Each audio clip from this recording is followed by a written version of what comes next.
nadaljujemo z drugim delom današnjega simpozija, v katerem bo najprej naš nekdanji kolega in vedno dobrodošel v muzeju, Stotnik Aleš Zelenko, nam predstavil dogajanje na slovenski severni meji, zlasti na tem območju Maribor z okolico Dravograda pa na vzhod, v obdobju aprilske vojne 1941. leta. Stotnik. Hvala, spoštovani, vsi prisotni, pozdrav še enkrat z moje strani. Danes bomo povedali nekaj na kratko, v 15 minutah o dogajanju od leta 1918 do 1941. Po nastanku Kraljevine Jugoslavije je bila ta nova država obkrožena z raznimi skrbmi oziroma brigami, bi rekli. Jugoslavija je bila v ozemljskem sporu z skoraj vsemi državami razen z Grčijo. Pogosti so bili razni obmejni incidenti, pripravljenosti za vojno. Če gledamo severno mejo Jugoslavije, tukaj imamo ozemljski spor z Italijo, Avstrijo in Madžarsko. Torej, veste, v letu 1918 boj za severno mejo, z Avstrijo na Madžarskem Prekmurska republika, sopadi z Madžarsko, ter z Italijo, poznate sami boljše, nepristano nekakšno kreganje oziroma nesporazumje.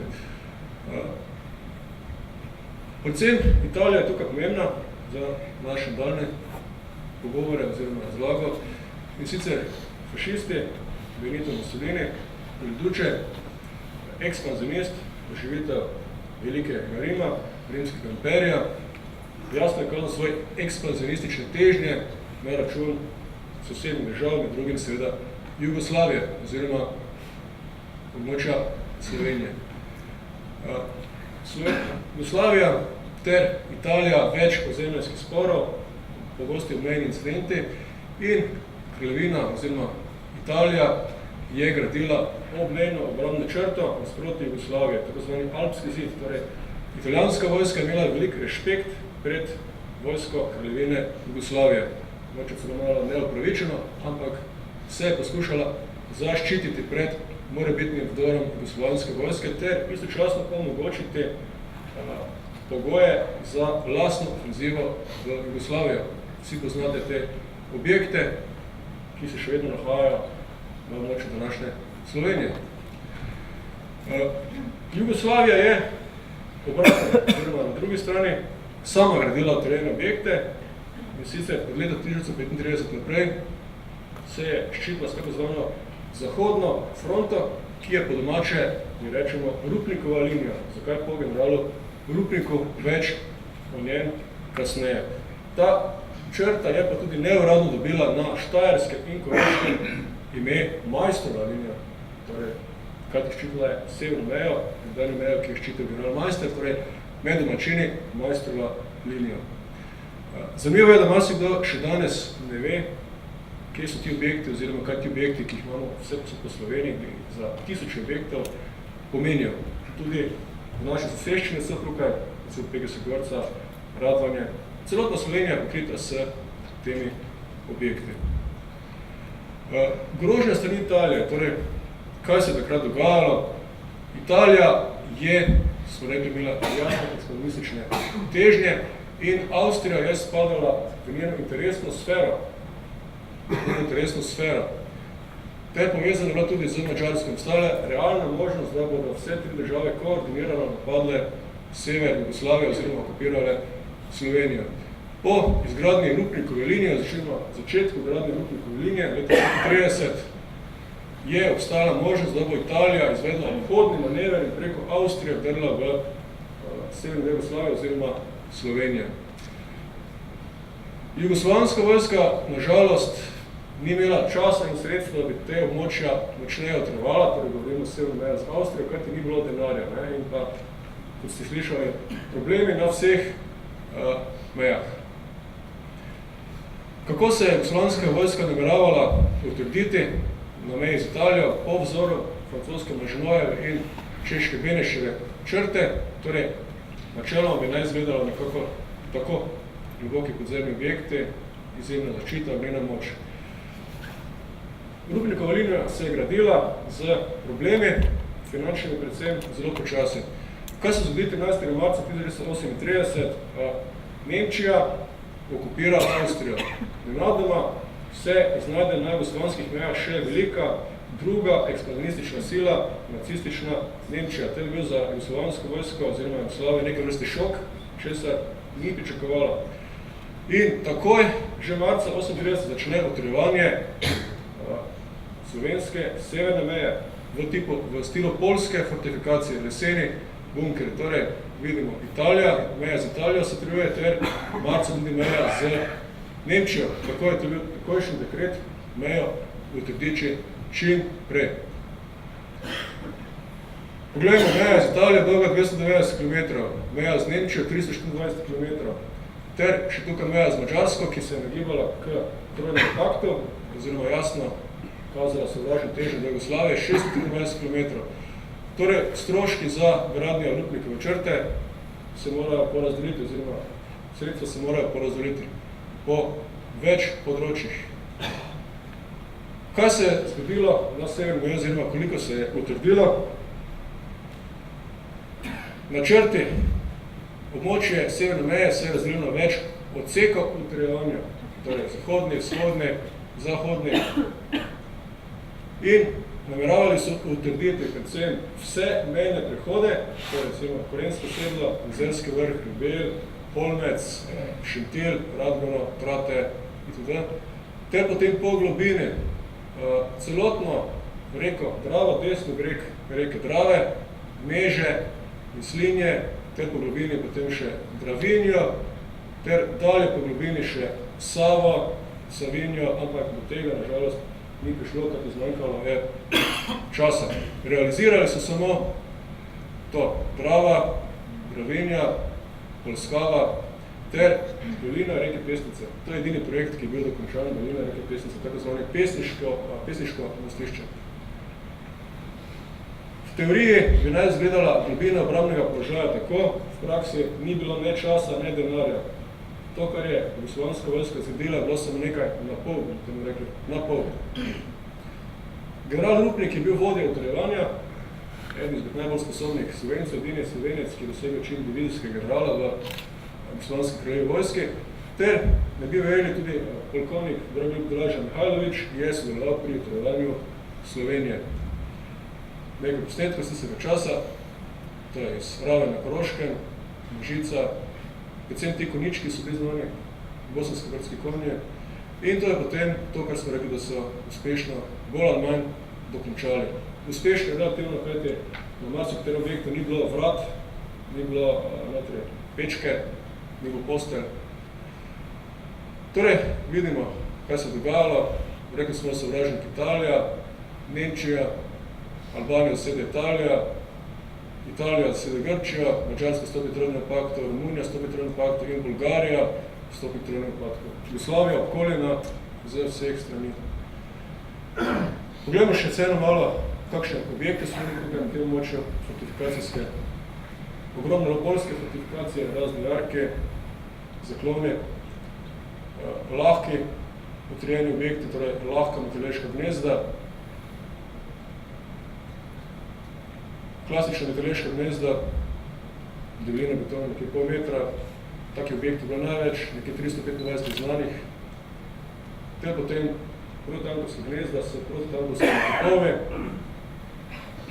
predvsem taki tipi prikrivajo naše Dravsko polje, ter težki objekti oziroma mali tipski objekti, nekaj impozantnega, bi rekli, predvsem zaradi teh zvonov oziroma kupol, debelina betona 1 meter. Teh je predvsej tukaj pod vzložen pogled postavljenih.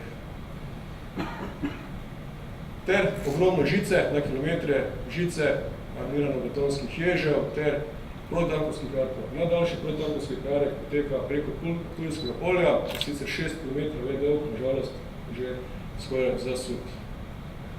To je posnetek iz Šentilja. Aprilska vojna, torej Trojni pakt, vsi poznate tudi v svoje pristope, potem prije do puča, Hitler se odločil napasti Jugoslavijo. Jugoslovanska vojska bila slabo pripravljena, morala nizka, predvsem razlog pomanjkanja denarja ter večnacionalnost, kot JLA, tudi Jugoslavijska vojska, takrat Slovenci, Srbi, Hrvati, Bosanci, nacionalni, oziroma Makedonci, Črnogorci.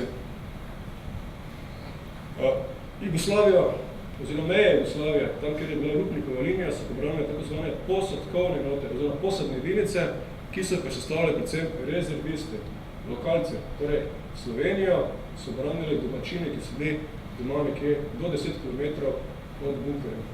V starosti 40 do 50 let. To so bili družinski možje, ki so imeli nalogo, da se pogovajo vojne, posedajo položaje v bunkerjih in branijo svoje ozemlje oziroma naše ozemlje.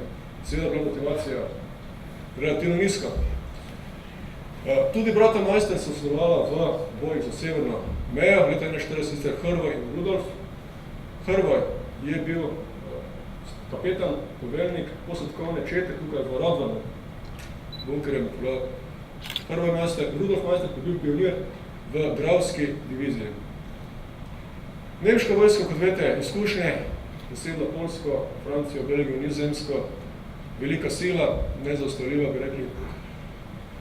Jugoslavijski obrambne črti, Jugoslavija nameravala braniti oziroma Jugoslavijska vojska nameravala braniti so Jugoslavijo na vseh mejah enakomerno in se potem počasi pod pritiskom umikati v Grčijo, ter se tam združiti z britansko vojsko, torej neki ponovitev Solunske fronte iz prve svetovne vojne.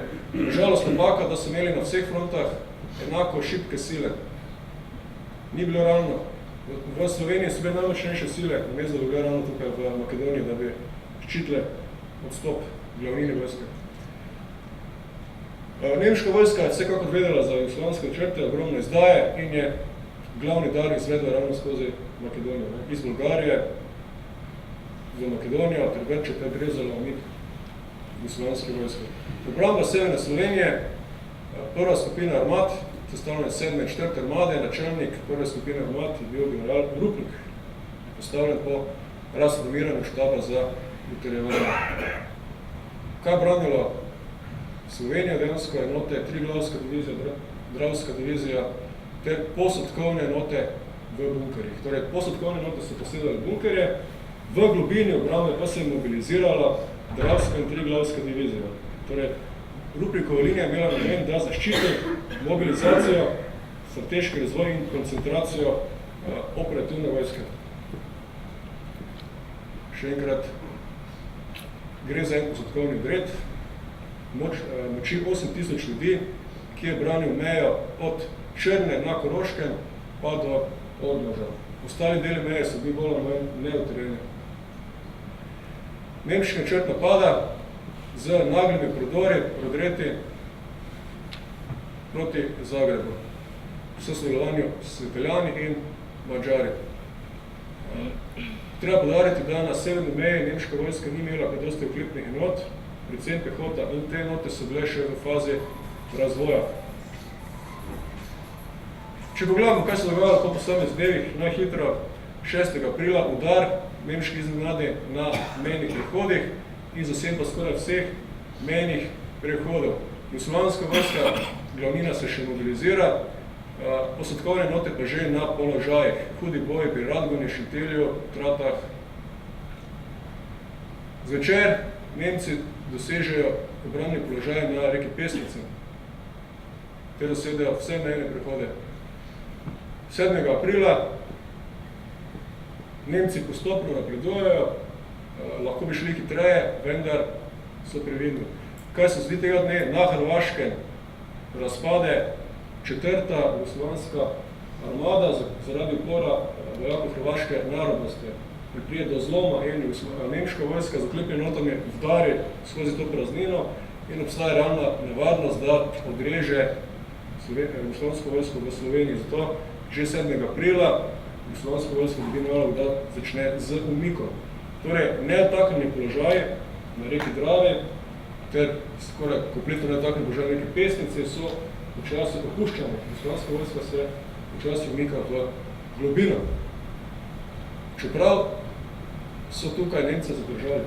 Tukaj so bili kar hudi spopadi, posebno pri Dravogradu. In 8. aprila, na žalost, umik Maribor, ki ga je 20. branil, pade nebranjen, torej samota, predvsem zaradi izdaje. 9. aprila zvečer tudi Ptuj pade, ter nemška vojska se premika še do Bistrice, tukaj do Varaždina že pridajo, tudi do Ljubljane se bližajo, Jugoslavijska vojska se še vedno umika, še vedno v določenem redu. 10. aprila, ko pa je zased Zagreb, pa je Jugoslavijska vojska v severni Sloveniji oziroma v Sloveniji razpade. Edine note, ki so se še branile, so bile posodkovne note, ker so bile sestavljene iz domačinov, ki so dejansko čutili neko dolžnost, da branijo svoja ognišča, tako da še domača. 11. aprila popoln zlom, Jugoslavijska vojska v Sloveniji popolnoma razpada. Vse te note se razmršijo, nekaj več nobenega razen posameznikov. Ne smete pomisliti, da ni bilo spopadov. Včasih so nas v šoli učili, tukaj se spopadi niso odvijali. Vsi ti spopadi so bili na območju Slovenije. To so kraji, kjer so padli, kjer so bili mrtve. Poglejmo samo nekaj teh primerov. Recimo, oviranje pri Dravogradu, porušene mostove in naši primer boja pri Dravogradu ali Ljubelju. Na Ljubelju so Nemci ostavili. Nemci niso mogli skozi, vse dokler jugoslavijski branilci niso bili ukazali, da se morajo makniti. Drugače bi lahko še položaj držali. Šentilj, hudi boj za Šentilj, spet izdaja, ter slavo postavitev linije. Nemci so izvedli obhodni manever levega in desnega krila jugoslavijske obrambe ter dali obrambe v bok. Enako pri Gornji Radgoni, tudi spopade, v eni uri padlo 9 jugoslavijskih vojakov ter 6 Nemcev. Trate, tudi hudi spopade, čeprav kratke, intenzivne, spet prevara.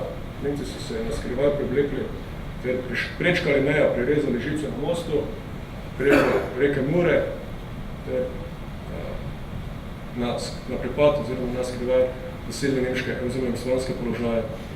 Mežica, še Mežica, Poljana, torej boj na Poljani se niso vodili samo leta 45, tudi že leta 41. Ter Prevalje, tukaj so Nemci imeli kar hude izgube, dokler ni posegla težka artilerija, 150 nemške haubice. Ravne pogled, to so ujeti jugoslavijske vojake, torej nekaj nabornikov naših, to so bili Srbi, ter starejši kadre, domačini, Slovenci. Dravograd, junaška obramba Dravograda, kjer so se morali domačini umakniti, mislim pa, branilci umakniti na okaz. Naši branilci, tudi Ptuj, tudi boje, ter to območje predvsem Apač, vsi ste bili Apača, tam so bili bunkeri, tam so potekali boje, grad Turnišče je viden pri Ptuju, Leskovec, Born, Ormaš, to območje so potekali hudi boje.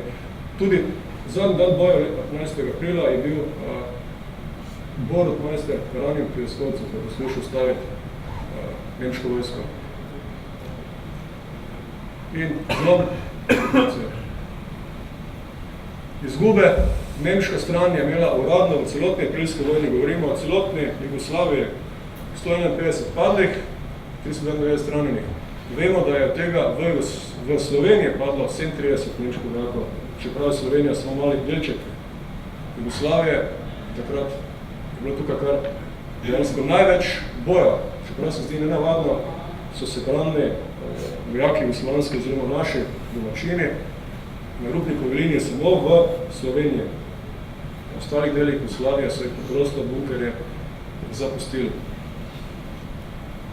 Naši ljudje, vse izgube niso znane, vemo, da je padlo v celotni aprilski vojni nekje 212 Slovencev, na ozemlju Slovenije je verjetno okrog 100, na 1000 je bilo zajetih in odpeljanih v ujetništvo. Te bunkerje, o katerih smo govorili, pa potem med vojno in po vojni uporabljala nemška oziroma kasneje jugoslovanska vojska oziroma JLA.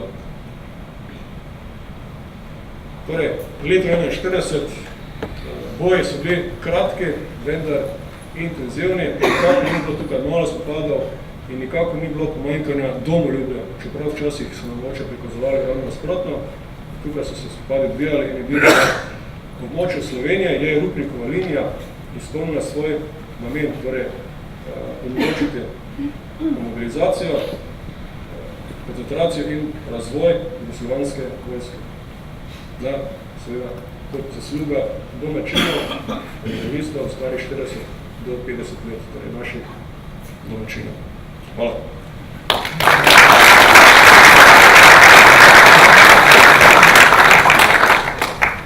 Hvala lepa. Mislim, da smo s to predstavitvijo videli, da tudi v tem burnem obdobju aprila 1941, ko se je ta nacistični stroj pognal čez severno slovensko mejo, še enkrat pokazalo, da slovenski človek se bori kot svoj na svojem in čuti to zemljo kot svojo in jo skuša obraniti tudi v najtežjih trenutkih. Naslednji referent je dr. Martin Premk, ki nam bo predstavil dogajanje na slovenski severni meji med letoma 1945 in 1949. Skratka, eno zanimivo in izredno burno obdobje slovenske zgodovine. Hvala. Lep pozdrav. Slišali smo že danes, da se je v bistvu Prva svetovna vojna v Sloveniji končala na severni meji, ravno kar smo videli, da se je tudi Druga svetovna vojna v Sloveniji začela na severni meji in ne nazadnje tudi Druga svetovna vojna se je tudi končala na slovenski severni meji in to ne samo za Slovenijo, ampak tudi za celotno Jugoslavijo oziroma kar za celotno Evropo.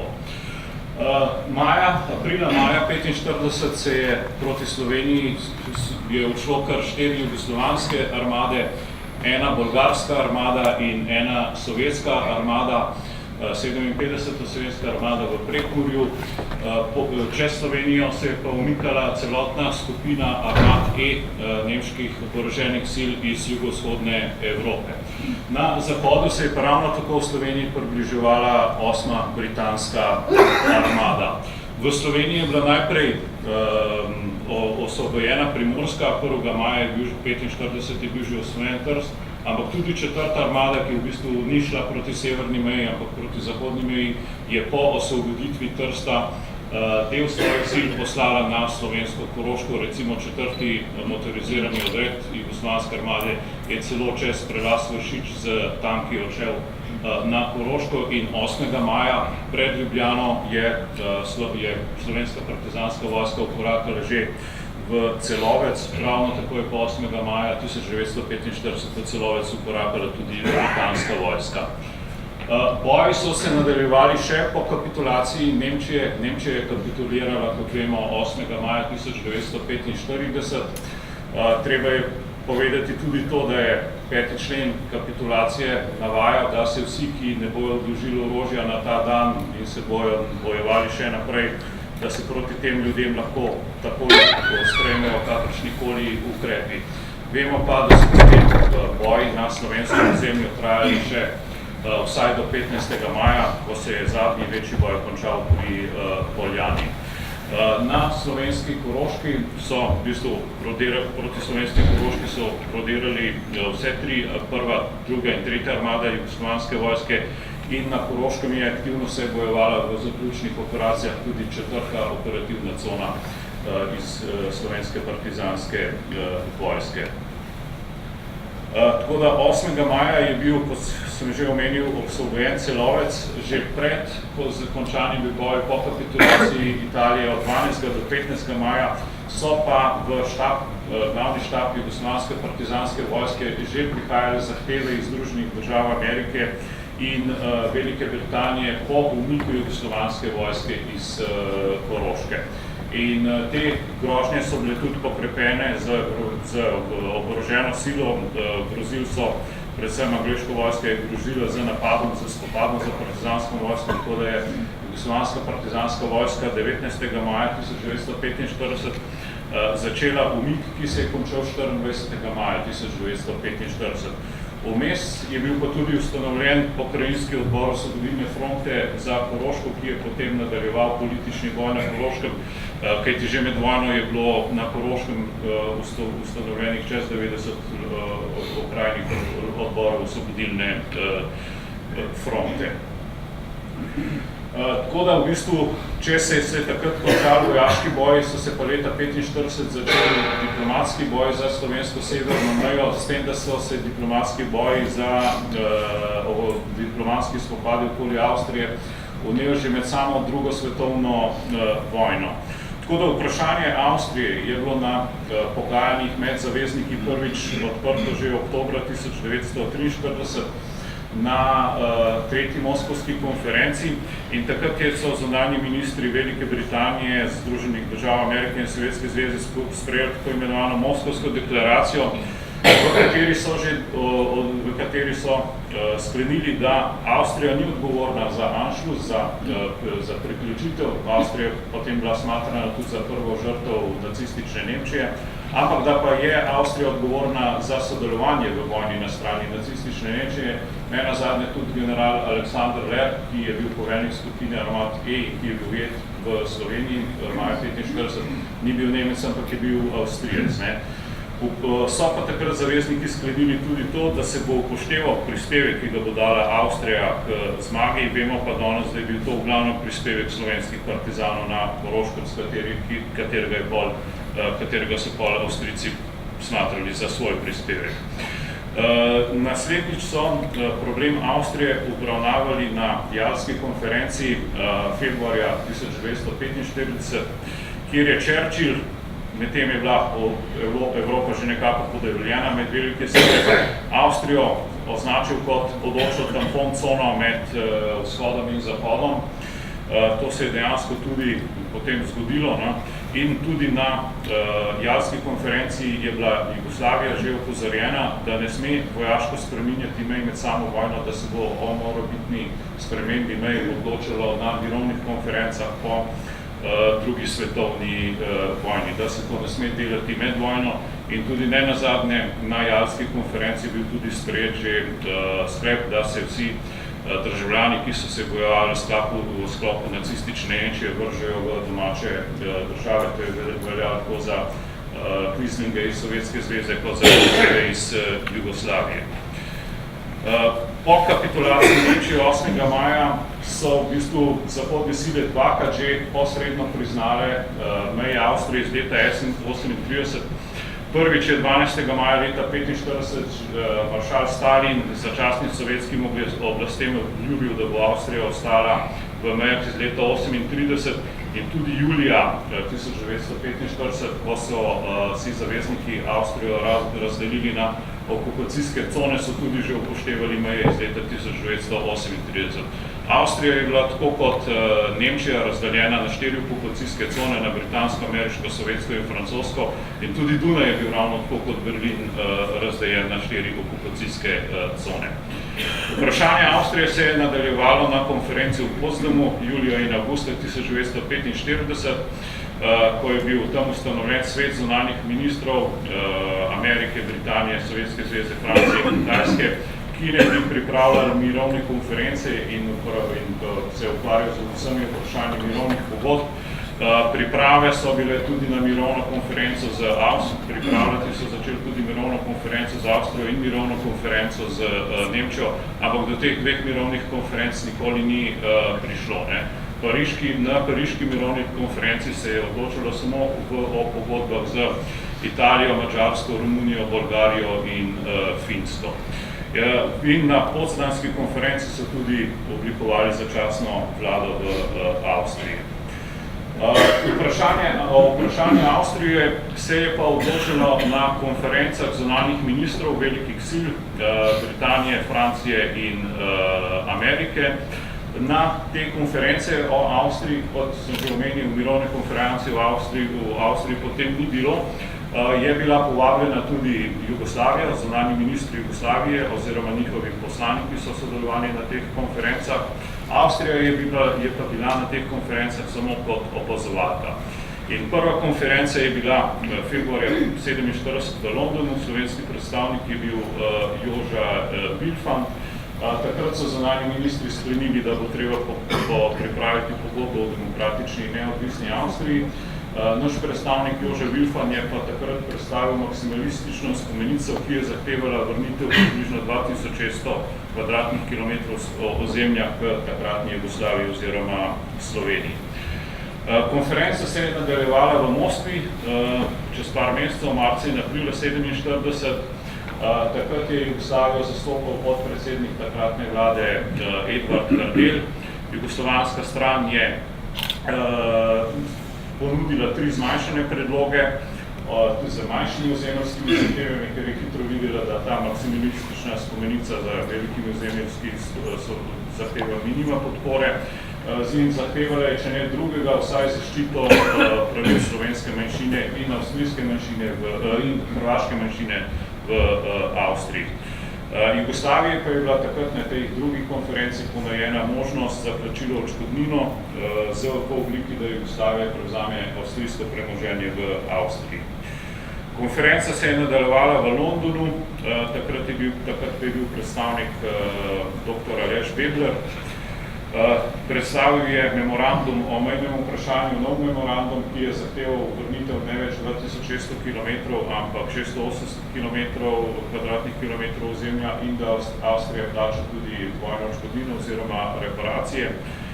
Združene države Amerike pa so potem zahtevali na tej konferenci, da se konferenca nadaljuje brez vprašanj o spremembi meje, da se lahko pogovarjamo o vsem, samo o spremembi meje, ne več. V tem času je prišlo tudi do spora z Sovjetsko zvezo, do informbirojevskega spora med Sovjetsko zvezo in Jugoslavijo. Tako da je tudi Sovjetska zveza, ki je nekako vsaj v manjši meri podpirala jugoslovanske zahteve, tudi nehala podpirati jugoslovanske zahteve in se v bistvu začela zanimati samo še za vprašanje nemške imovine v Avstriji, ki ga je hotela prevzeti. In na tej konferenci so tudi še enkrat predstavili oziroma zahtevali pod eno možno rešitev tudi zahteva posebnega avtonomnega ozemlja za slovensko manjšino, ki bi bilo del Avstrije. Vse to se je izkazalo za neuspešno, kot smo že omenili, Sovjetska zveza je takrat prenehala podpirati Jugoslavijo. Vse zahodne države so pa tako že od začetka nasprotovale vsem jugoslovanskim predlogom, tako da so v bistvu potem brez predstavnikov Jugoslavije na tajni seji na konferenci zunanjih ministrov, zunanji ministri Velike Britanije, Ernst Bevin, Andrej Višinski iz Sovjetske zveze, Robert Schuman in Francije in Dean Ellison iz Združenih držav Amerike, sami sklenili sporazum, po kateri meja ostane taka, kot je bila 1938, da Jugoslavija ne dobi nobenih reparacij v denarju, ampak da zadrži avstrijsko lastnino v Jugoslaviji. Sovjetska zveza pa je dobila denarno odškodnino tudi od Avstrije. Na tej konferenci oziroma na tajni je bilo tudi sklenjeno, da se pristopi k pripravi tako imenovane, danes poenostavljeno rečejo, pogodbe o Avstriji, polno mi je pa pogodba o demokratični in neodvisni Avstriji, ki naj bi bila podpisana 1. septembra 1949.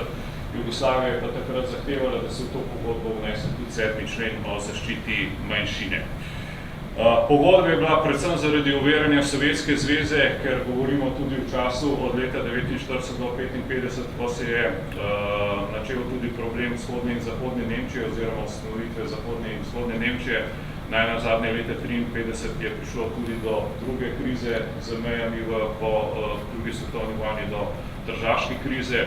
No, ampak potem je bila vseeno 15. maja 1955 podpisana pogodba o ustanovitvi demokratične in neodvisne Avstrije, ki je potem to mejo, kakršna je bila pred drugo svetovno vojno, tudi dokončno mednarodno pravno utrdila in je to meja, ki velja še danes.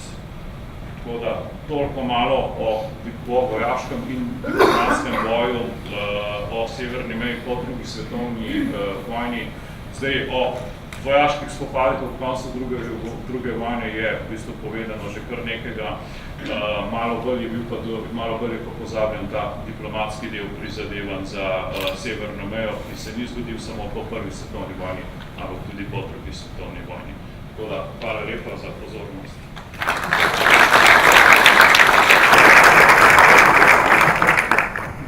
Hvala lepa. Skratka, potrjuje se večkrat tisto poenostavljeno, zgodovina se ponavlja. Vidimo, da včasih uspehi na vojaškem področju okoli slovenske severne meje potem nekako z diplomatskimi prizadevanji se izničijo za Slovence. Mi pa bomo nadaljevali, namreč naslednji referent je Mladen Horvat, ki nam bo pa prikazal dogajanje na slovenski severni meji leta 1991. Lep pozdrav. Jaz sem v svojem referatu omejil pač izključno na same spopade na meji, ker bi bilo pač v teh 15 minutah malo preveč, če bi poskušal zajeti celotno tem spopadu, recimo na vzhodno-štajerskem pokrajini, recimo, kar začne se pravi, po reorganizaciji tega septembra 1990 so severno mejo Slovenije pokrivali 3., 7. in 8. PŠTO z uvedbo območnih štabov neposredno pred vojno.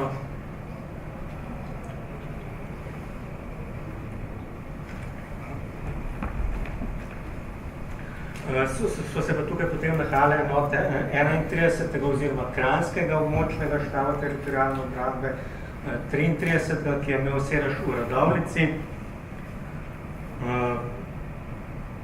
71. za sedežem v Mariboru, 73.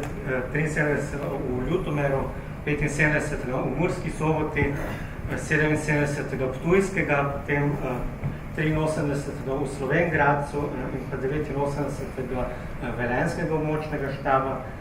Sile JLA na tem območju so predstavljali 61. obmejni odsek oziroma bataljon, ki je imel spet sedež v Radovljici in je pokrival 11 obmejnih stražnic, potem 65. obmejni odsek v Murski Soboti, ki je imel 13 obmejnih stražnic, 66. mariborski, za 67.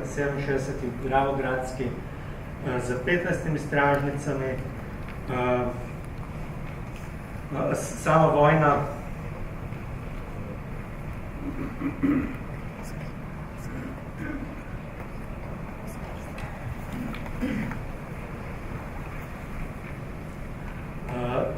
se je začela na 33.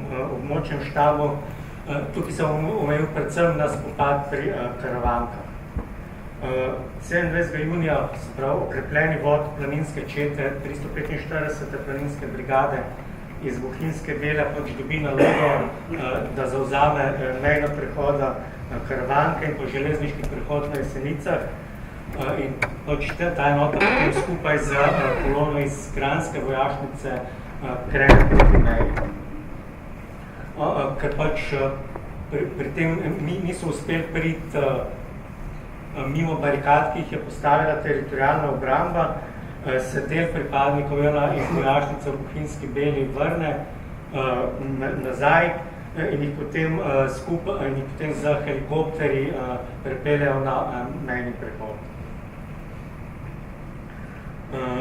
Kolono, ki je krenila proti Jesenicam, so sestavljali 3 tanki PT-76, oklepna vozila in pa prage, se pravi protiletalsko oborožitev. Ta kolona je nekaj pred 13 uro prispela na Hrušico, kjer se nahaja pač pred tem karavanškim predorom plato Karavanke. Tam jih je na tem platovih je potem kot ukrepitev pričakal tudi vod za obmejne stražnice Belca in zvečer je pa potem s helikopterji pripeljejo tudi oddelek zvezne milice, ki je pač imela namen, da se po zavzetju prehoda vzpostavi zvezna oblast na tem prehodu. V noči na 28. juni se potem slovenska milica v prehodu teh enot JLA umakne z prehoda in JLA dejansko potem zavzame. 28. junija, se pravi naslednji dan, potem teritorialna obramba izvede napad z Armbrustom, zadanejo en tank PT-76, ki se po zadetku umakne v kritje. Okrog 18. ure potem sledi napad JLA z dvema vojaškima letaloma Orel, od tega samo eno letalo dejansko izstreli rakete.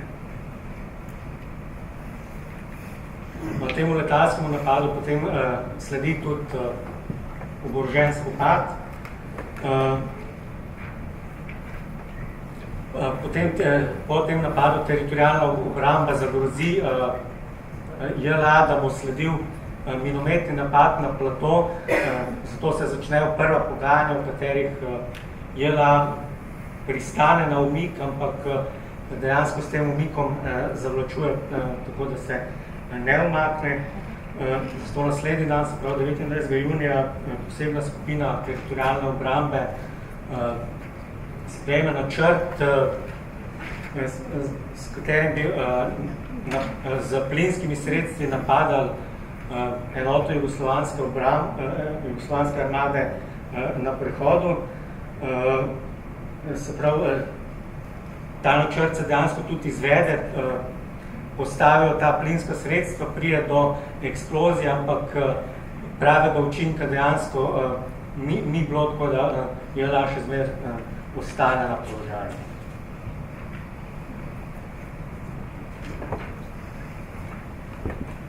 Od 30. junija se potem začne nov spopad, za cilj za teritorialno obrambo izbere transportno vozilo za prevoz tankov, ki je bilo tudi zadeto in se ob zadetku vnelo, pride do eksplozije, ker se zaborijo še druga vozila zraven tega. Spet sledi streljanje z obeh strani, pri tem sta bila lažje ranjena dva pripadnika JLA. Po tem spopadu se potem dejansko zgodi preobrat. Častniki JLA uvidejo, da ne bodo uspeli obraniti prehoda, tako da se dejansko spet začnejo pogajanja o njihovem. 1. julija JLA potem spet zavlačuje z tem umikom in šele po novi grožnji z napadom privolijo v dokončno dajo s tem, da zdaj morajo zapustiti prehod brez oborožitve, se pravi, oborožitev morajo predati teritorialno obrambo.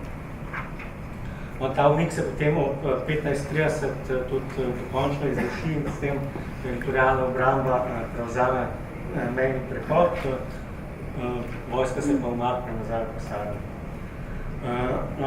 Hkrati pač za tem spopadom pri Karavankah pride potem tudi do predaje ostalih mejnih stražnic na tem področju, ker dejansko teritorialna obramba že predtem ocenjevala, da če uspejo prisiliti predaji to enoto na Karavankah, se bodo potem tudi ostale obmejne stražnice bistveno lažje predale in to se potem v naslednjih dneh dejansko tudi zgodilo. Se pravi, predajo se mejne stražnice Ankova, Planina, Belca, Javorniški rav, Koren, Ljubelj, Medvodje, Moste, Planina pod Golico, Slatina, Tromeja in pa Veliko Veliko.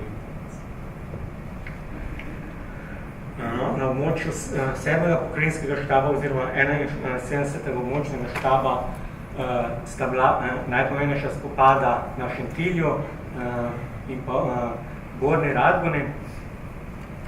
In sicer do spopada na Šentilju pride, ker pač že 27. junija tankovska četa JLA v Mariboru zapusti vojašnico Franz Rozman stane in pač krene proti predolu Šentilj.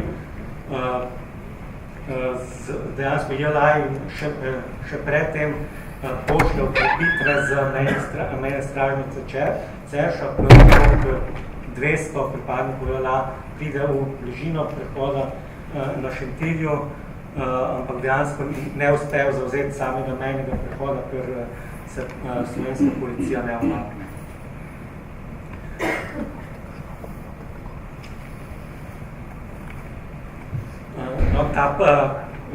Tankovska četa JLA je bila sicer ustavljena na mostu čez Pesnico, ki pa ga 28.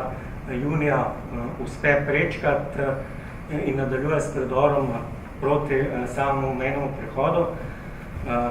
Teritorialna obramba jih napade pri Kaneži, kasneje pri Štrikovcu, pri tem je bilo dejansko nekaj tankov in poveljniško oklepno vozilo zadeto, 3 pripadniki JLA so bili ranjeni, večina tankov pa potem dejansko pri Štrikovcu okleči pred kolono tovornjakov, ki je bila ravno v ta namen spuščena čez mejni prehod. Hkrati se je JLA pri samem prehodu utrdila na hribu Bolt, ki je dejansko strateški položaj nad mejnim prehodom in z tega položaja potem obstreljujejo enote teritorialne obrambe in pa milice, ki branijo sam prehod. No, istega dne zaradi tega JLA izvede letalske napade na položaj teritorialne obrambe. Pri tem je bilo nekaj pripadnikov teritorialne obrambe ranjeno. Opeti so bili pa tudi 4 vozniki kamionov, ki jih je pač teritorialna obramba uporabila za barikade. Naslednjega dne, se pravi 29. junija, se te posadke tankov mirno predajo teritorialni obrambi in iz teh zaplenjenih tankov potem se po ukazu poveljnika 7. PŠTO sestavi prva tankovska četa teritorialne obrambe, ki potem pač po tem, ko so pogajanja o predaji bila neuspešna, 2. julija dejansko odločilno pripomore k temu, da teritorialna obramba najprej zavzame hrib Bolt in prisili JLA k predaji. In ta tankovska četa potem istega dne sodeluje tudi v napadu na ostale mejne stražnice na tem področju, se pravi v spopadih se preda 293 pripadnikov JLA, teritorialna obramba je imela pa enega ranjenega.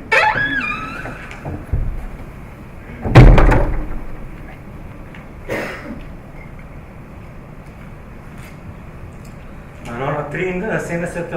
območnem štabu ni bilo nobene enote JLA, zato tukaj uporabijo enote 32. korpusa iz Varaždina, oziroma predvsem njene 32. mehanizirane brigade, se pravi, tukaj vidite sile, ki so bile uporabljene v ta namen, se pravi 17 oficirjev, enako število podoficirjev, nekaj nad 200 vojakov, par civilnih oseb in pa 11 tankov, 55, 4 tanki PT-76, 13 oklepnikov BVP, 2 BTR in pa 2 tanka za izlek, pač 17 spremljevalnih vozil. Že 27. junija se pravi ta enota dobi nalogo, da po smeri Ormož, Ljutomer, Radenci zavzame mejno prehoda v Gederovcih in Gornji Radgoni. Ampak dejansko prva enota, ki je bila poslana že obtičina na meji na mostu čez Dravo v Ormožu. Zato je bilo sklenjeno, da se njen poveljnik, se pravi polkovnik Popov, pridruži tej enoti in poskusi sam pač prebiti to barikado, ker tem dejansko ni bil uspešen.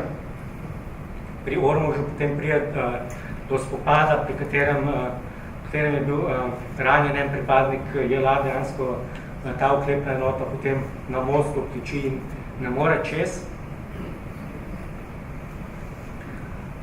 Zato je bilo sklenjeno, da še istega dne Popov prevzame drugo enoto v Varaždinu in poskuša pač preko Veržeja potem zasesti mejni prehod v mejni Radgoni, ker mu je dejansko potem naslednjega dne tudi uspelo, ampak pri tem dejansko zgubi vsa podporna vozila, imel tudi žrtve na svoji strani, medtem ko na slovenski strani je bil v teh spopadih ubit en civilist, pač znani filozof Janez Svetina, pa neki pripadnikov teritorialne obrambe oziroma predvsem prostovoljcev, ki so se borili na strani, kdo je bilo ranjenih.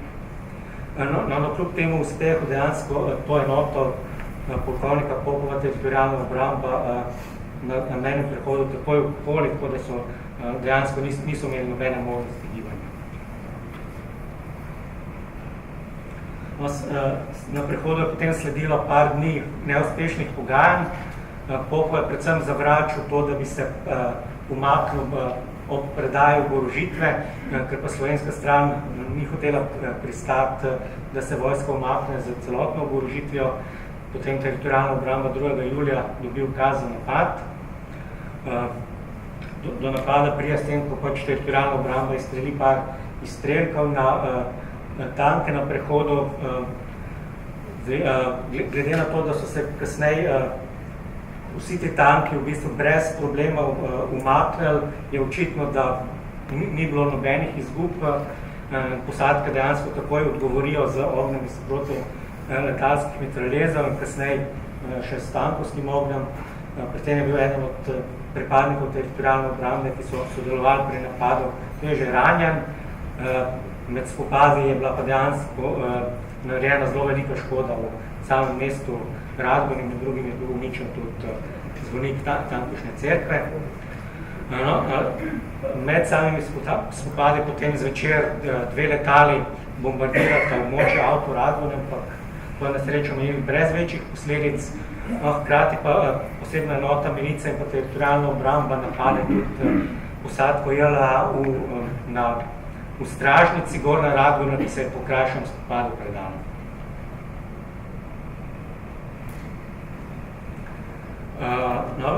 Šele potem, kasneje, ko je polkovniku Popovu postalo jasno, da se enote, ki so jih čez Hrvaško spet poskušali poslati na pomoč po spopadih na Presipki in pristavi, ne bodo uspele prebiti do njega, potem prije do pogajanj, na katerih je bilo sklenjeno, da se ta enota lahko z vsem orožjem, ampak v spremstvu slovenske policije umakne nazaj na Hrvaško. To je bilo dejansko potem 4. julija tudi narejeno. Na 75. območnem štabu so spopadi potekali predvsem ob obmejnih prehodih Hodoš, Gederovci, Kuzma in pa Dolga vas. Na Hodošu 27. junija JLA in zvezdna milica dejansko na kljub blokadi vojašnice v Murski Soboti prijeta pred mejni prehod, ampak je dejansko teritorialna obramba takoj okoli. Prije do krajšega spopada, med katerimi so se vojaki JLA umaknili v stražnico. Tam se potem spet začnejo pogajanja, ki pa so bila bolj ali manj neuspešna, tako da 2. julija, potem ko teritorialna obramba dobi nove ukrepitve, se to moštvo v stražnici dejansko preda. Zajetih je bilo 68 pripadnikov JLA in 15 militnikov in 4 cariniki. Drugi mejni prehod, na katerem so potekali spopadi, je bil Gederovci. 27. junija sem pride del posadki stražnic Sporovci in Petanci. Pridružite se in dva interventna voda iz Murske Sobote in hkrati helikopterje pripeljajo še dodatne vojake. In ob 10. uri se potem prične spopad. Traja čez noč. 28. junija se potem te vojaki, ki so prišli iz Murske Sobote, predajo. Ostali se pa umaknejo v stražnico Petanci, ki se potem po krajšem spopadu ravno predajo.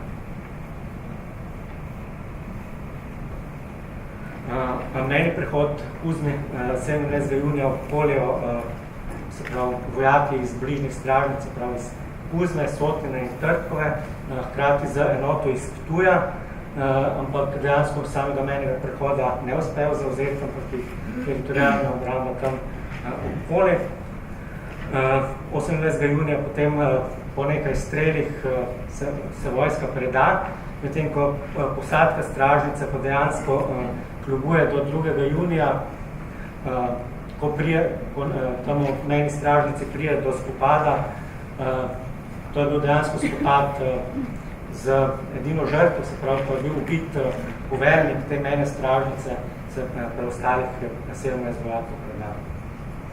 Zdaj, kar je bilo še zanimivo, se pravi, poveljnik te stražnice je bil dejansko ubit v precej čudnih okoliščinah, se pravi, nekateri so trdili, da je naredil samomor, po drugih podatkih naj bi ga ustrelili lastni vojaki, ker jim je pač preprečeval predajo, ampak kot sem jaz slišal od avstrijskega brigadirja, ki je bil pač priča temu, on trdi, da se mu je pač neka oseba v civilu prikradla za hrbet in ga ustrelila. Zadnji mejni prehod v Prekmurju, v katerem so potekali spopadi, je bil pa Dolga vas. Se pravi, tukaj 27. junija se pravi, tudi sem uspe prebiti nekaterim enotam JLA v blokadi vojašnice v Murski Soboti. Se pravi, mejnega prehoda dejansko spet ne zasedajo, ampak jih teritorijalna obramba okoli v bližini. 28. junija zjutraj potem oddelek miličnikov, ki so branili sam prehod, začne streljati na položaje JLA, na kar sledijo pogajanja, po katerih se je vseh 67 pripadnikov armade odločil za predajo. Tukaj treba reči, da ta predaja se je dejansko zgodila v izrecnem nasprotju z ukazom poveljnika 21. Borkusa. Večina stražnic se potem dejansko že pred temi dogodki, se pravi 28. in 29. junija, brez boja predati teritorijalni obrambi. Ko je dejansko Kuzma, ki se je 2. julija predala, je bila zadnja stražnica v Prekmurju, ki je bila še pod kontrolo. Na področju 83. območnega štaba je bil pa daleč najhujši spopad na Holmcu, se pravi, tukaj 27. junija je JLA opozorilno streljal mejni prehod, ampak policisti takrat ne odgovorijo. Teritorijalna obramba pošlje pomoč, ki pa pade v zasedo JLA in se zaradi tega umakne. 28. junija potem sledi resen spopad, v katerem sta bila na slovenski strani 2 mrtva in 1 ranjen miličnik. Milica se potem umakne z prehoda, sledi napad teritorijalne obrambe tudi z protiletalskim topolom, ki dejansko potem prisili 48 pripadnikov JLA predaji, in ta spopad na Holmcu potem prispeva, da se do 3. julija brez boja predajo še ostale stražnice na Koroškem.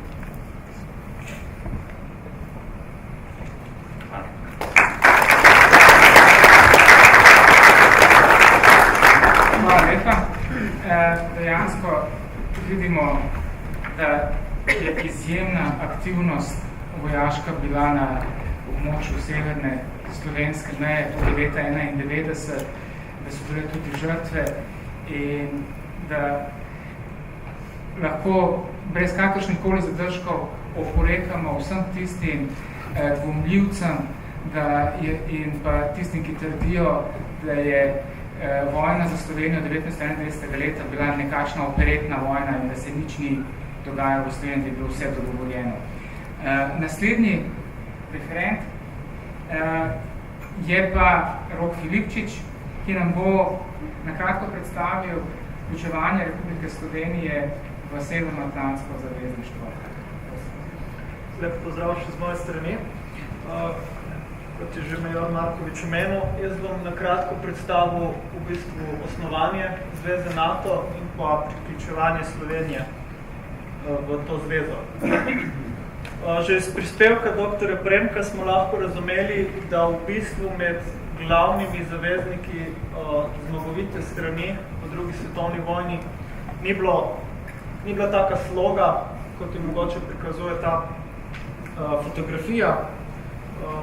Problem je bil povojna razdelitev Evrope in tudi sveta. In ta nesloga je potem kulminirala tudi v nekaterih vojaških sporih, vojaško-političnih sporih, znamo recimo krizo v Grčiji oziroma državljansko vojno v Grčiji. Kot odgovor na to dogajanje, na te krize, se je nekaj evropskih držav, in sicer Belgija, Francija, Luksemburg, Nizozemska in Velika Britanija, so se povezale in sklenile tako imenovano bruselsko pogodbo, s katero so se obvezale, da bodo oblikovali skupen obrambni sistem in da bodo krepile medsebojne vezi z namenom uspešne obrambe pred potencialnimi političnimi in vojaškimi grožnjami. Tako da ne rabimo pa ugibati, kje naj bi pretila ta vojaška grožnja. Tem njihovim dogovorom so se priključili tudi Združene države Amerike in Kanada, da bi skupaj oblikovali nek obrambni sistem. Z evropske strani, z evropske celine, pa so se temu pridružili še Danska, Islandija, Italija, Norveška in Portugalska. In vsi te dogovarjanja so kulminirala v podpisu Washingtonske pogodbe leta 1949, ki je pač predstavlja temelj zvezi NATO.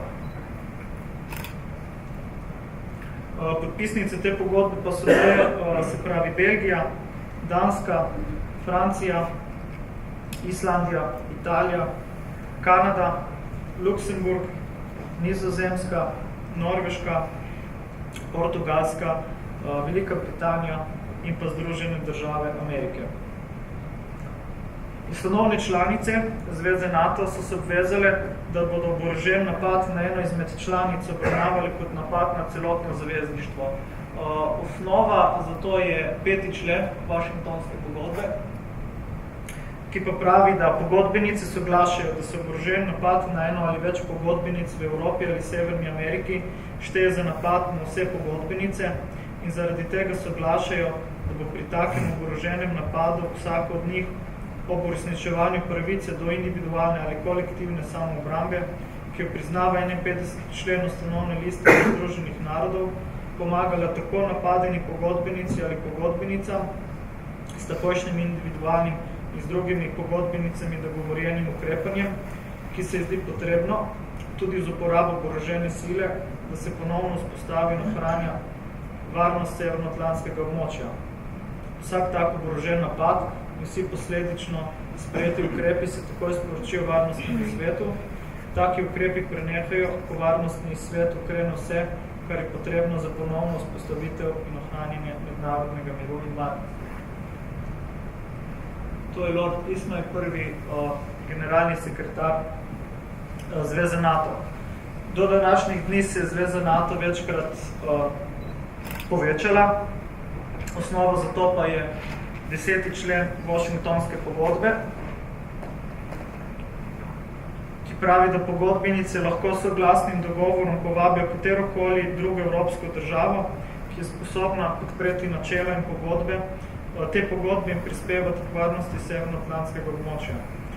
Da pristopi k tej pogodbi, tako povabljena država lahko postane pogodbenica te pogodbe z deponiranjem svoje listine o pristopu pri vladi Združenih držav Amerike. Vlada Združenih držav Amerike bo vsako od pogodbenic obvestila o deponiranju vsake take listine o pristopu.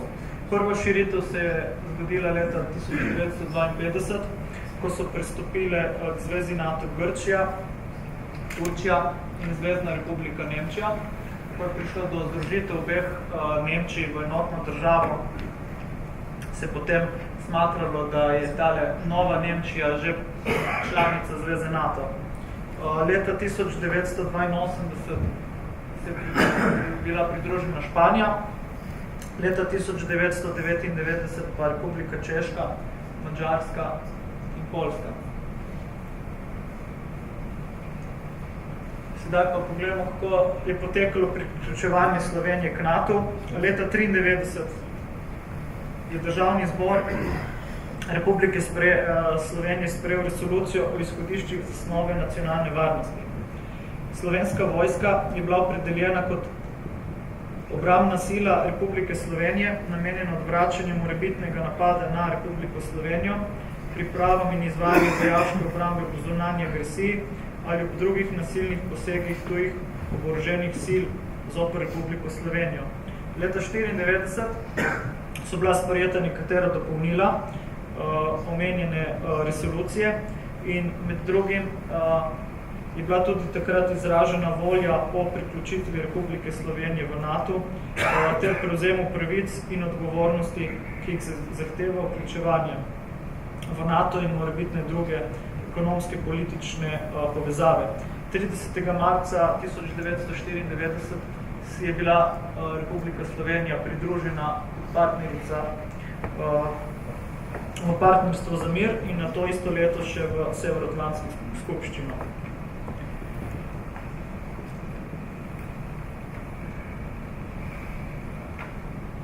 Leta 1995 je Republika Slovenija pričela izvajati prvi cikl procesa načrtovanja in ocenjevanja.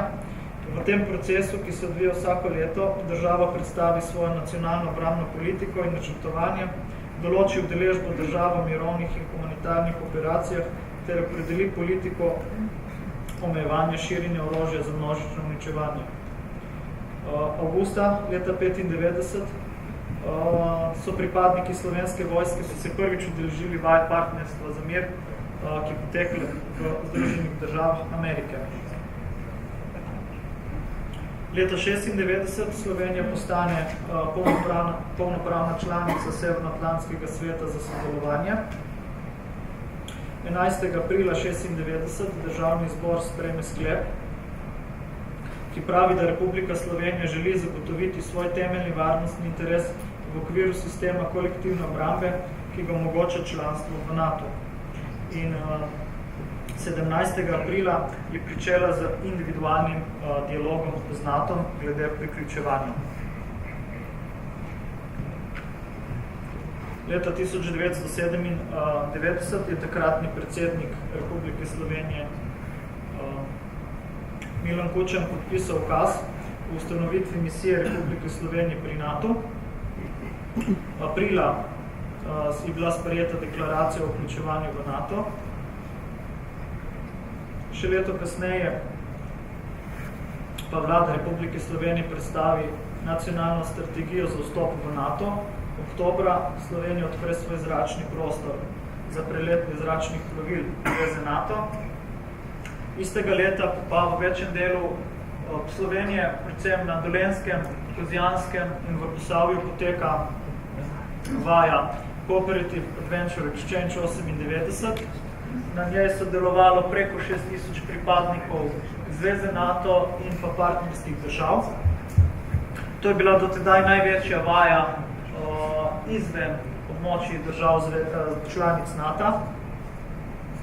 Namen te vaje pa je bil promoviranje ciljev in aktivnosti partnerstva za mir, ter urjenje poveljstev in enot na podlagi načel organiziranja in uporabe večnacionalne brigade v izvajanju mirovne operacije. To je nekaj utrinkov same vaje.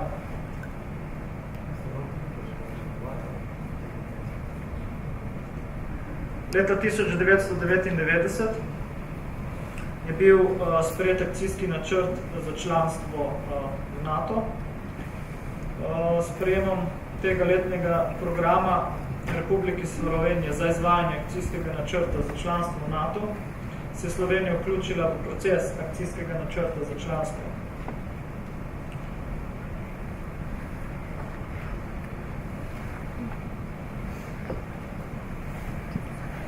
Leta 2002 je bila Slovenija povabljena naj začne pristopne pogovore za članstvo v NATO, in sicer skupaj z Bolgarijo, Estonijo, Litvo, Latvijo, Romunijo in Slovaško. 26. novembra je slovenska vlada prejela formalno povabilo, da se prične s temi pogovori. 24. decembra pa je vlada Republike Slovenije sprejela izhodišča za pristopne pogovore z zvezo NATO. Pristopni pogovori so potekali v 2 krogih. V začetku leta 2003, sicer 21. in 31. januarja. 23. marca je bil organiziran referendum glede vstopa Republike Slovenije v NATO. 66% volivcev se je odločilo za pristop k NATO. 3 dni kasneje, 26. marca, so stalni predstavniki 19 članic NATO v Bruslju podpisali protokol o pristopu Slovenije v NATO. In kot zaključni del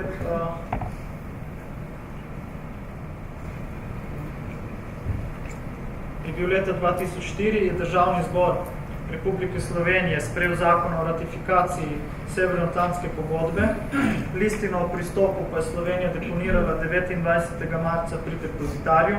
Kot sem omenil že prej, so to Združene države Amerike in s tem je postala članica NATO.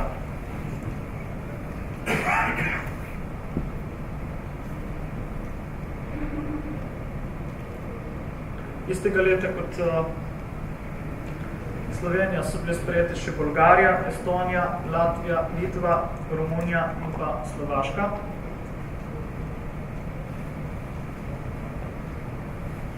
In, kot kaže zemljevid, je bila na širitev še leta 2009. Tako da trenutno sestavlja NATO 28 članic. Nekaj naštevo, kar jih vidite na panoju. Kakšne so pa naloge NATO? Temeljni namen obstoja zveze NATO je varovanje svobode in zagotavljanje varnosti temeljnih vrednot, ki so naštete v Washingtonski pogodbi, vsem članicam tako s političnimi kot z vojaškimi sredstvi.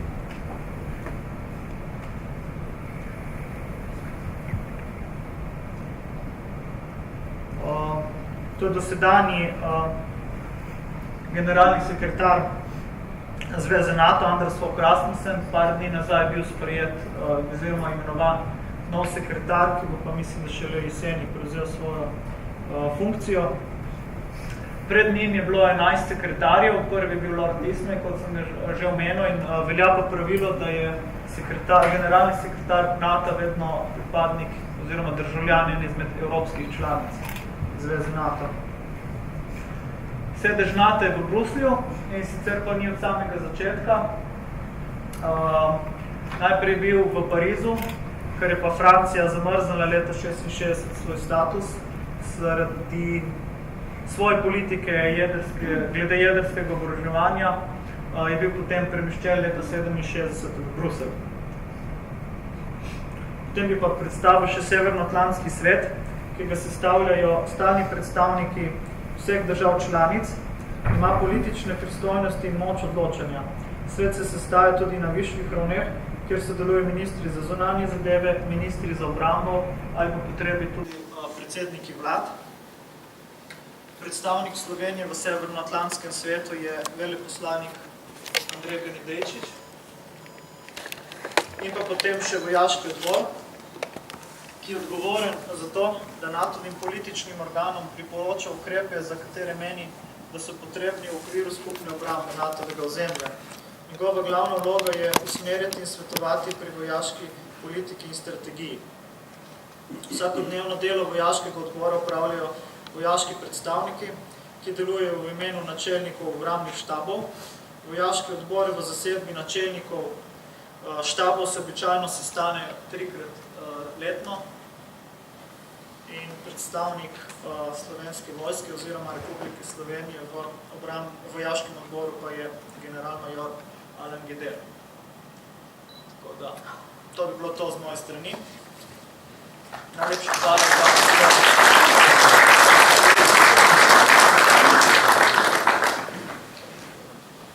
Hvala lepa. Jaz povednik predlagam, da kar nadaljevali, da tukaj zaključimo. Ja, spoštovani general, brigadir, če dovolite, da se zapišem v zgodovino, ker bom predlagal, da ta 10-minutni odmor preskočimo, ker kot poveljnik želim še tistim, ki niste bili na malici, zagotoviti še zadnji vlak za to, da ujamete tudi malico.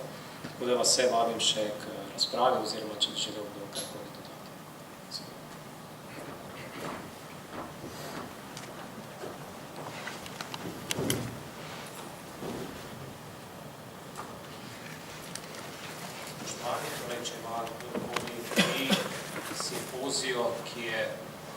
ki smo ga srečno pripeljali k cilju. Želi podati kakšen komentar na vsebine, ki so bile podane. Čas, kot vidite, neverjetno hitro beži in bi se za uvod, torej muzeju in pa vsem, ki ste sodelovali pri teh današnjih predstavitvah, zahvalim, da ste nas sprehodili skozi čas, kateremu smo bili priča in da se nam bodo vsebine vsekakor vtisnile v spomin. General, prosim. Ja, sem. Boste bolj videli, kaj sem dal.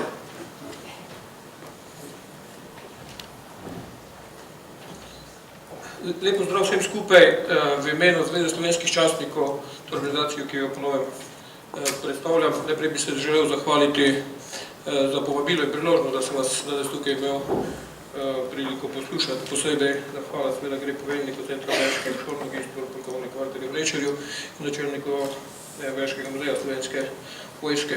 Dovolite, da vam čestitam za zamisel, organizacijo in pa za izvedbo vojaško-zgodovinskega posveta, povezanega oziroma posvečenega 140-letnici rojstva slovenskega velikana, generala in pa seveda domoljubja.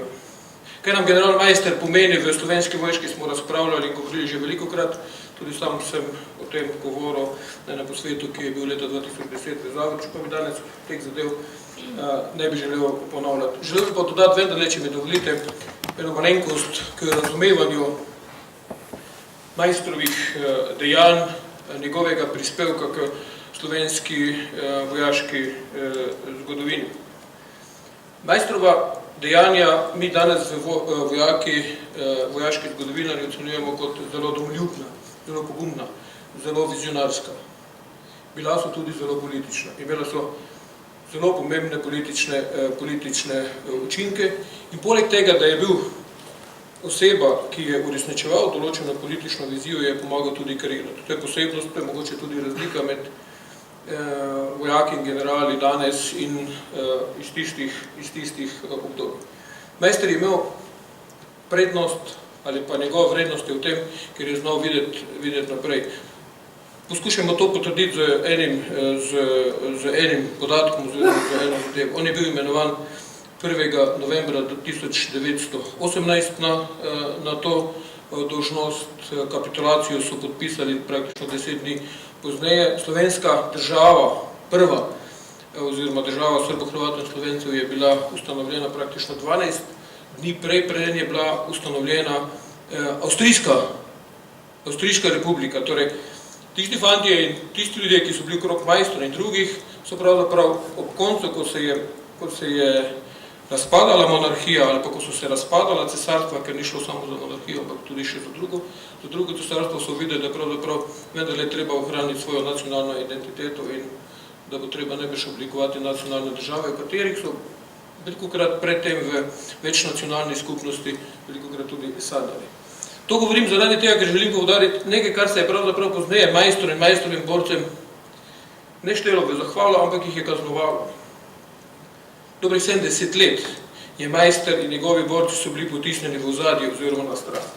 Mi danes ne vemo, ali zaradi tega, ker so najprej prisegli večina majstrovih borcev in častnikov, zlasti častnikov, Francu Jožefu, nekateri tamnajši cesarju Karlu, ali zaradi tega, ker so najprej prisegli enemu cesarju, pozneje, ko je pa nastala nova kraljevina, pa še enemu kralju.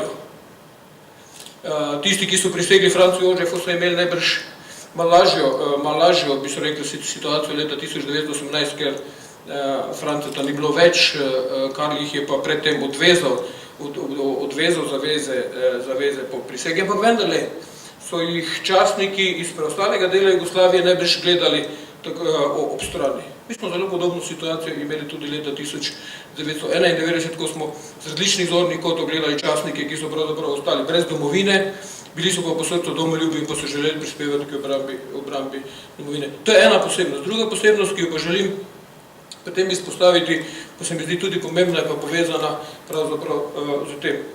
Ko od majstra in majstrovih borcev odstranite ideološke plastnice, potem ostanejo domoljubi, tisti, ki so pripravljeni žrtvovati za domovino in se boriti za njo. Zakaj je to pomembno?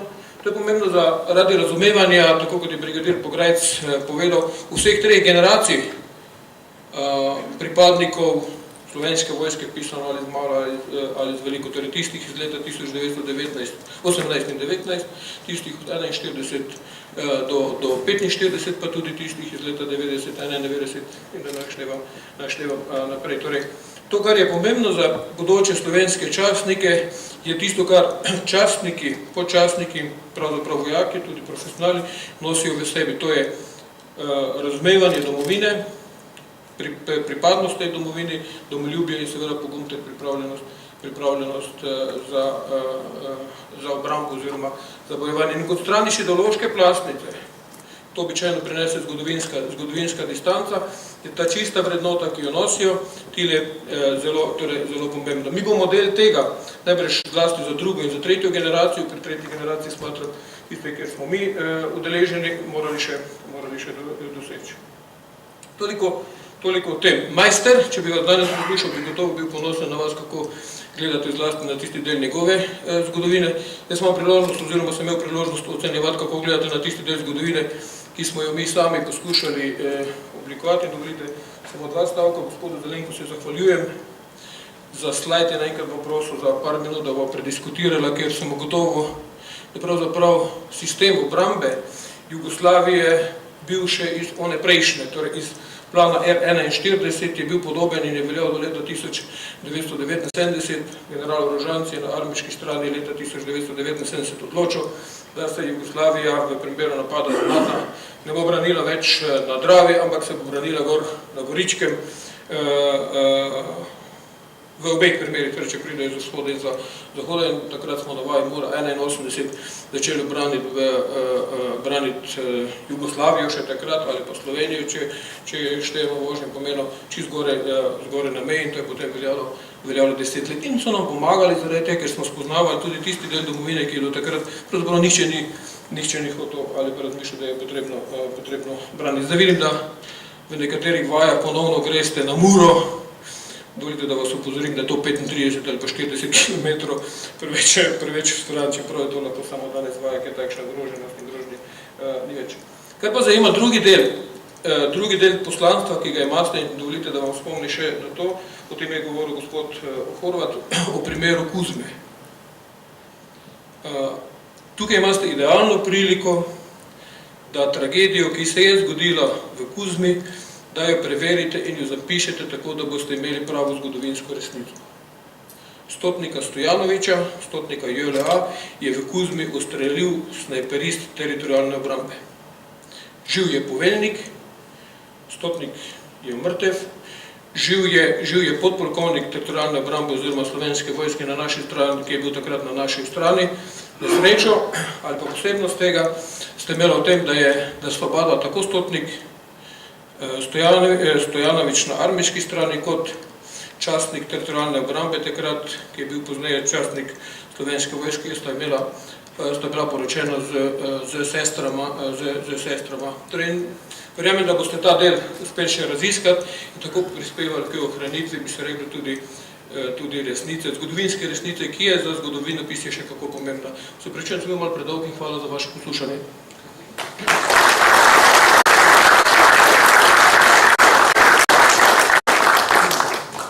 Štajner, želi še kdo?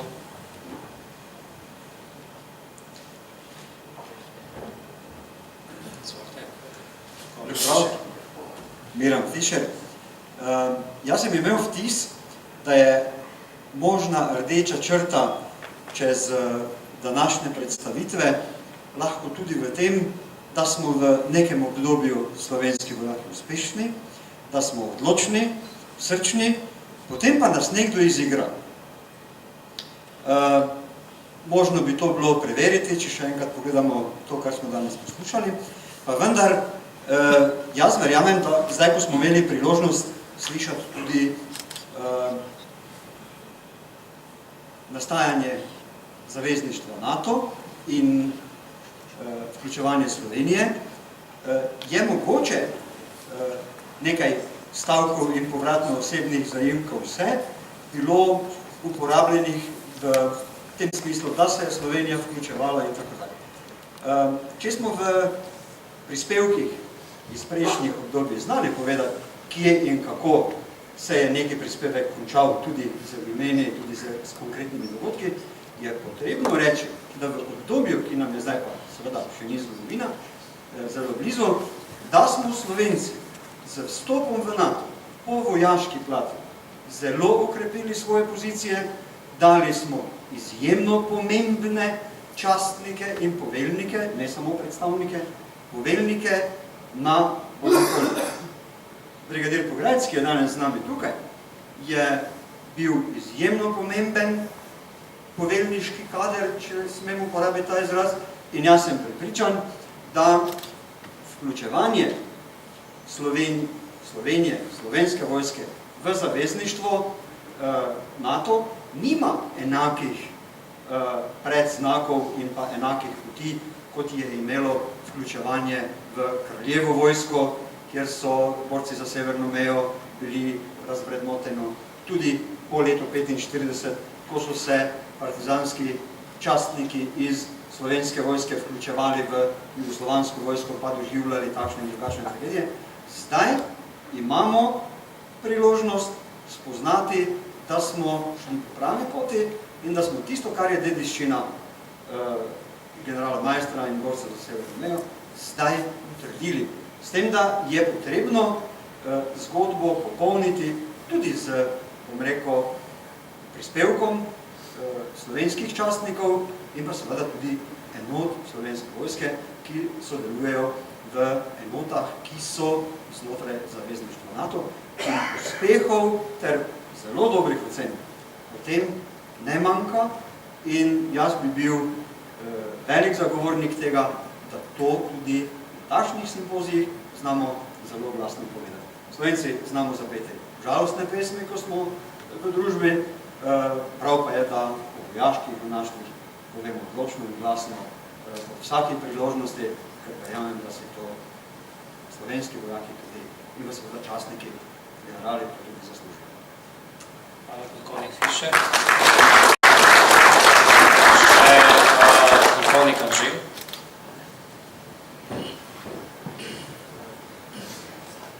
Čas že mimo, pa vendarle.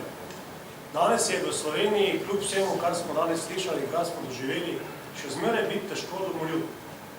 Težko domoljub zaradi tega, ker enostavno se mi zdi, da je domoljubje nepopularno. Kajti življenje domoljuba je ena pot, ki danes v individualistični družbi, v kateri živimo, pravzaprav ni cenjena. Danes ima so druge vrednote in general Maester, če bi danes bil še živ, bi zagotovo imel tudi grenak preokus. Predvsem grenak preokus tistih, ki poznamo njegovo življenjsko zgodbo. General Maester je namreč umrl zagrenjen. Če mu ne bi dr. Franjo Rosina, finančni in ostali kolegi pomagali, bi umrl kot revež. Bil je velik domoljub. Pa vendarle so mu Slovenci skazali spoštovanje šele takrat, ko je umrl. Tisti, ki smo Mariborčani, ki smo te zadeve proučevali, vam lahko povem, da takšnega pogreba v Mariboru predtem pa potem ni bilo. Ampak ne glede na to, velika veličina Štajercev, ne samo Mariborčanov, sploh ne ve, da je pokopan v Mariboru. Kje je pokopan na pokopališču, pa v kateri grobnici? Torej, biti domoljub se ne plača. Biti domoljub je nekaj več, kar živimo ali pa ne živimo. In vsa zahvala Vojaškemu muzeju, danes sem slišal zelo veliko, zelo dobrih stvari, vendar je pot, da bomo resnično razumeli domoljubje v Sloveniji še precej dolgo. Morda je eden izmed vzrokov v tem, da smo od nekdaj vajeni in bili vzgojeni. Ne hvali se. Lastna hvala se podmizovala. Bodi tiho, bodi mali, bodi ponižen. Pripadnik naroda si, ki je bil kot hlapec doma je dan. O tem piše Cankar. Mi smo zmeraj imeli tuje vladarje, tuje države. Nismo se mogli zmeniti, kdo bo naš vladar med Slovenci. Kdaj bomo imeli svojo državo? In seveda ta odnos čutimo tudi danes. Zelo velikokrat nam tujci rečejo 10 Slovencev, 15 ne. Mi celo v tujini se radi pohvalimo s tem, da smo majhni. Pa vendarle smo na vojaškem področju, v vsej zgodovini, Za kogarkoli smo se že borili, umirali samo z eno besedo na ustih in to je bila domovina. In domoljubi enačimo svojo domovino predvsem z družino. Zato Slovenci ne bežimo iz svojih ognjišč, zato se borimo do zadnjega. In naši predniki so to dokazovali v vsem tem, kar ste tu danes slišali. In da zaključim, težko je bilo generalno majstru biti domoljub, težko je pripadnikom prve generacije biti domoljub, težko je danes biti domoljub v Sloveniji. Zato, ker se to ne plača. Hvala.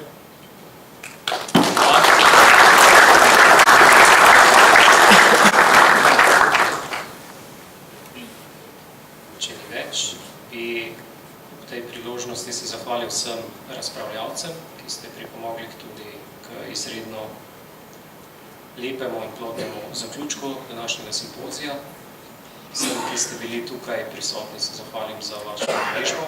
Seveda si bomo tudi v prihodnje, govorim z stališča Poveljnega centra vojaških šol, da bomo takšne in podobne simpozije še organizirali, da bomo znali povabiti tudi širšo notranjo in zunanjo javnost, ki nam bo verjamem z veseljem prisluhnila. Zato tudi pozdrav in pa na nek način prošnja, da se našemu nadrejenemu poveljstvu oziroma štabu, generalštabu prenese, kaj smo danes tukaj počeli in mislim, da smo uspešno zadeve zaključili. Če pa je poveljujoči v Vojaškem muzeju začel, mu predajem besedo kot poveljnik, da tudi zaključi za svojo sklepno mislijo in s tem je potem današnji simpozij tudi zaključen. Pravijo, da narod, ki ne ceni svoje zgodovine, tu je mišljena tudi vojaška oziroma vojna zgodovina, je zagotovo obsojen na propad. In nekako menimo, da je današnji simpozij pokazal, kot rdeča nit se je vlekla ena jasna slika, da je slovenski prostor tudi v 20. stoletju bil na strateškem križišču Zahodne Evrope v Vzhodno Evropo, iz Severne Evrope v Južno Evropo, kar nam dokazujejo vsi referati, ki smo jih danes slišali. Nenazadnje, našli smo se tako na poti italijanskemu prodoru na vzhod proti Ukrajini in pa seveda nemškemu mostu na Jadran. Zagotovo so Slovenci, naši predniki v začetku 20. stoletja, v prvi polovici 20. stoletja in pa lahko rečem mnogi med nami tukaj v drugi polovici 20. stoletja, koncem 20. stoletja prestajali težke preizkušnje za narod biti ali ne biti. In zagotovo so tudi današnji referati pokazali, da smo uspešno prestajali vse te težke preizkušnje in da smo obstali svoji na svojem. Simpozij smo razdelili nekako v 3 dele, namreč prvi del, ki je predstavljal generala Rudolfa Maistra in pa prevratno obdobje njegova prizadevanja za vzpostavitev slovenske severne meje. Drugi del, ki je predstavljal dogajanje za ohranitev slovenske severne meje po drugi svetovni vojni in pa seveda tretji del, ki je pa prikazal naše napore, da postanemo polnopravni člani NATO zavezništva. Ob tej priložnosti mislim, da lahko tudi rečemo, da bodo referati objavljeni v redni številki periodične publikacije Vojaškega muzeja Vojaška zgodovina, za katero načrtujemo, da bi številka išla ob Maistrovem dnevu 23. novembra jeseni letos. Prav tako se je tukaj tudi potrdilo tisto reklo, da ostanimo zvesti sebi in domovini, sloganom Vojaškega muzeja na koncu za spomin in opomin. Hvala za udeležbo, general, vam, brigadir, vam, poveljnik, namestnik poveljnika 72. brigade, hvala veteranom vojne 91, hvala tudi članom društva General Maister in tudi vsem vam, ki ste se udeležili današnjega simpozija.